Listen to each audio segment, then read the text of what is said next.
शहर बदले, चेहरे बदले, नाम भी बदल गया। वजह बदली पर कमबख्त नीला ड्रम नहीं बदला। उसी नीले ड्रम से निकली सबसे ताजी और नई लाश के बारे में आपको बताते हैं।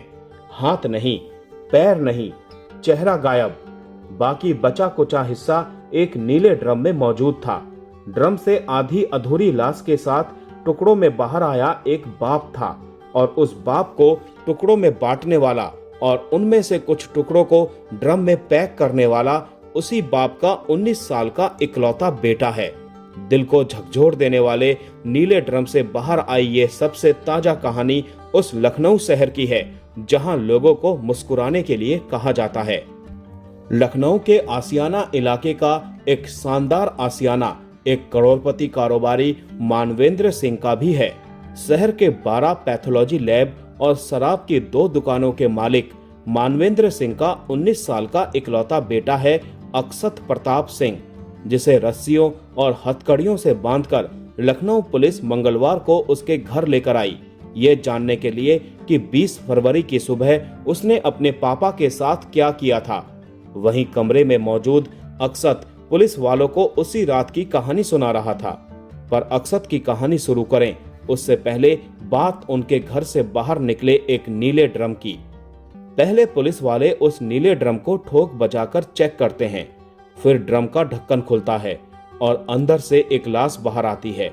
एक ऐसी लाश जिसके दोनों हाथ, पांव और सिर गायब हैं, लेकिन बिना चेहरे के भी इस आधी अधूरी लाश की पहचान घर के अंदर ही हो चुकी थी, क्योंकि बाप को मारने वाला बेटा कत्ल की पूरी कहानी उसी कमरे में खड़े होकर सुना चुका था। अब चलिए सिलसिलेवार आपको वो कहानी बताते हैं जो उस घर का इकलौता वारिस अक्षत प्रताप सिंह पुलिस को सुना चुका है। कहानी की शुरुआत 19 फरवरी की रात से होती है। मानवेंद्र सिंह एक शादी से घर लौटे थे। 3 मंजिला घर में तीसरे फ्लोर पर मानवेंद्र सिंह अपने इकलौते बेटे अक्षत और 17 साल की बेटी कीर्ति के साथ रहते थे। अक्षत बीकॉम की पढ़ाई कर रहा था, जबकि कीर्ति 11वीं क्लास में है। 9 साल पहले पत्नी की मौत हो चुकी थी। दोनों बच्चों को वो खुद ही पाल रहे थे। सेकंड फ्लोर पर मानवेंद्र के भाई अपने परिवार के साथ रहते हैं, जबकि ग्राउंड फ्लोर अमूमन मेहमानों के लिए इस्तेमाल होता था। 19 फरवरी की रात जब मानवेंद्र घर लौटे तो अक्षत से उनकी बहस हो गई। इस बहस के बाद वो अपने कमरे में सोने चले गए, लेकिन अक्षत जाग रहा था। सुबह करीब 4:30 बजे अक्षत अपने पिता की लाइसेंसी राइफल निकालता है और कमरे में सो रहे पिता को गोली मार देता है। गोली की आवाज सुनकर कीर्ति अपने पापा के कमरे में पहुंच जाती है। भाई के हाथ में राइफल और पिता की लाश देखकर वो घबरा जाती है, पर इससे पहले कि वो चीखती, अक्षत उसे धमकी देता है कि अगर उसने शोर मचाया या बाद में किसी को कुछ भी कहा तो वो उसे भी गोली मार देगा। बहन खामोश हो जाती है। फिर सुबह होने से पहले अक्षत अपने पापा की लाश 3rd फ्लोर से ग्राउंड फ्लोर पर ले आता है। इसके बाद ग्राउंड फ्लोर पर ही लाश को रख देता है। उसका इरादा लाश को कार की डिग्गी में रखकर कहीं फेंक आने का था, लेकिन लाश भारी थी, अकेले उससे उठ नहीं पाई। लिहाजा उसने अपना इरादा बदला और लाश को टुकड़ों में बांटकर किस्तों में फेंकने का फैसला किया। अब तक सुबह हो चुकी थी। छोटी बहन डरी सहमी अब भी घर में मौजूद थी। अक्षत उससे नाश्ते के बारे में पूछता है, फिर बहन के लिए पिज्जा ऑर्डर करता है। नाश्ता करने के बाद वो अपनी बहन को कमरे में बंद कर बाजार चला जाता है। बाजार से एक आरी खरीद कर लाता है। बाद में उसी आरी से पिता के दोनों हाथ और पैर काट कर अलग कर देता है, फिर सिर काटता है। इन सभी को अलग अलग पॉलिथीन के बैग में भरता है। धड़ को घर में ही रखे नीले ड्रम में डालकर उसे बंद कर देता है। इसके बाद सिर और हाथ पांव को कार में रखकर घर से दूर सदरौना इलाके में फेंक आता है। उसका इरादा बाद में नीले ड्रम से धड़ को निकालकर उसे भी बाहर कहीं ठिकाने लगा देने का था, लेकिन इसी बीच कहानी बदल जाती है। 20 फरवरी की सुबह जब मानवेंद्र रोजाना की तरह घर के बाहर नहीं आते और पड़ोस में रहने वाले अपने दोस्तों से नहीं मिलते तो उन्हें अजीब लगता है। मानवेंद्र पूरी कॉलोनी में अपने बर्ताव की वजह से सभी के चहेते थे। उसी दिन यानी 20 फरवरी को मानवेंद्र के भाई शक्तिवर्धन सिंह भी उन्हें फोन करते हैं। मानवेंद्र के पास तीन मोबाइल फोन थे, पर हैरानी की बात यह थी कि तीनों मोबाइल फोन एक साथ स्विच ऑफ थे। चाचा के साथ साथ अक्षत ने पड़ोसियों को भी यही बताया था कि पापा सुबह सुबह दिल्ली चले गए और 2 दिन बाद आने को कहा है। लेकिन एक साथ तीनों मोबाइल का बंद होना भाई के साथ साथ पड़ोसियों को भी हैरान कर रहा था। इसी के बाद चाचा और पड़ोसी मिलकर मानवेंद्र की गुमशुदगी की रिपोर्ट थाने में लिखवाने का फैसला करते हैं। रिपोर्ट लिखाने उनके साथ खुद अक्षत भी थाने जाता है। पुलिस में रिपोर्ट लिखाने के बाद आसियाना सोसाइटी के लोग बकायदा व्हाट्सएप पर एक ग्रुप बनाते हैं जिसका नाम रखते हैं मानवेंद्र मिसिंग अपडेट। इस ग्रुप में मानवेंद्र से जुड़ी हर छोटी बड़ी जानकारी शेयर की जा रही थी। अब पुलिस मामले की तफ्तीश शुरू करती है, सोसाइटी के सीसीटीवी फुटेज को भी खंगालती है और घर वालों और पड़ोसियों से पूछताछ भी करती है। इसी तफ्तीश के दौरान खुद सोसाइटी के लोगों को एक बात चौंकाती है। 19 फरवरी की रात जब मानवेंद्र पैथोलॉजी लैब से अपने घर लौटे तो सोसाइटी के सीसीटीवी कैमरों में घर जाते हुए तो उनकी तस्वीर थी, लेकिन उसके बाद घर के बाहर निकलते हुए वो किसी भी सीसीटीवी कैमरे में नजर नहीं आए। ये बात हरेक को अटपटी लगी।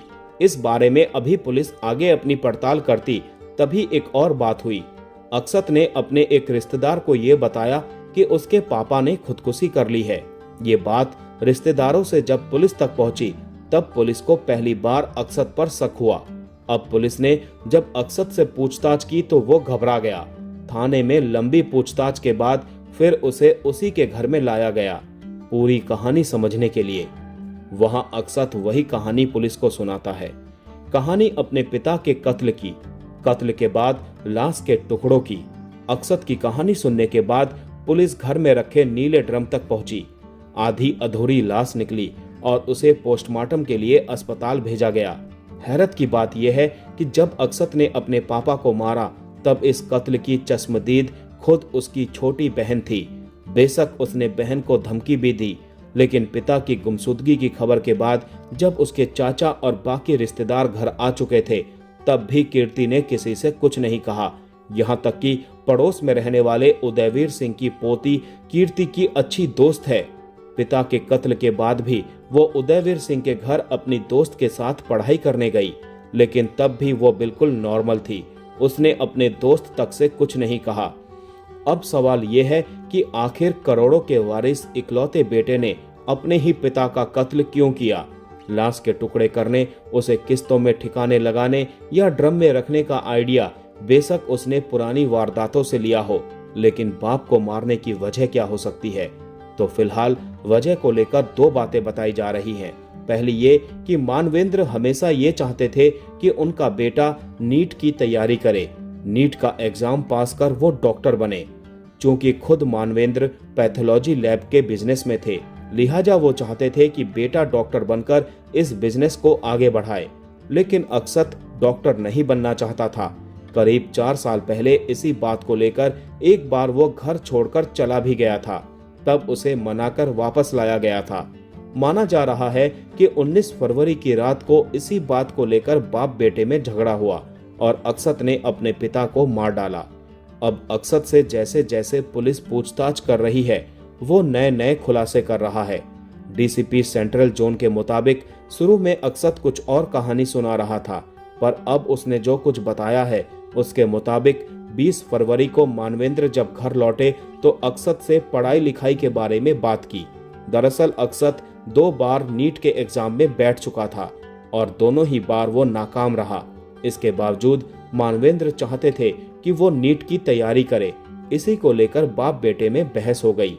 बात इतनी बढ़ गई कि मानवेंद्र ने अपनी लाइसेंसी राइफल निकाल ली और अक्षत को डराने की कोशिश की। इस पर अक्षत शांत हो गया। तब मानवेंद्र ने राइफल नीचे रख दी, पर फिर मौका मिलते ही अक्षत ने वही राइफल उठाई और अपने पिता को उसी राइफल से गोली मार दी।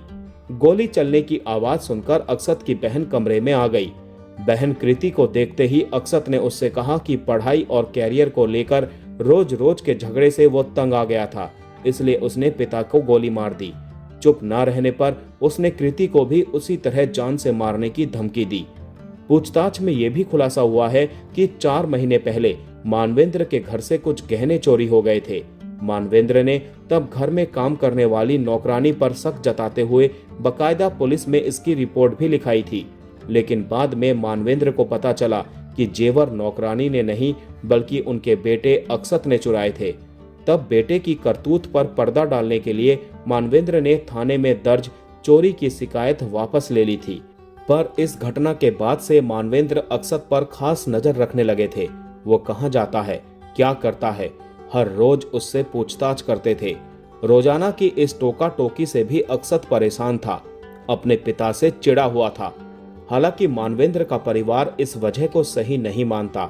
मानवेंद्र के भाई का कहना है कि नीट का एग्जाम उसके भाई की मौत की वजह हो ही नहीं सकती, वजह कुछ और है। वजह चाहे जो भी हो, लेकिन एक बेटे ने जिस तरह अपने पिता की पहले गोली मारकर हत्या की, फिर लाश के टुकड़े किए, टुकड़ों को नीले ड्रम का इस्तेमाल किया, उसे सुनने के बाद यह फैसला कर पाना बड़ा मुश्किल है कि क्या एक बाप के कत्ल की कोई भी वजह इतनी भयानक हो सकती है।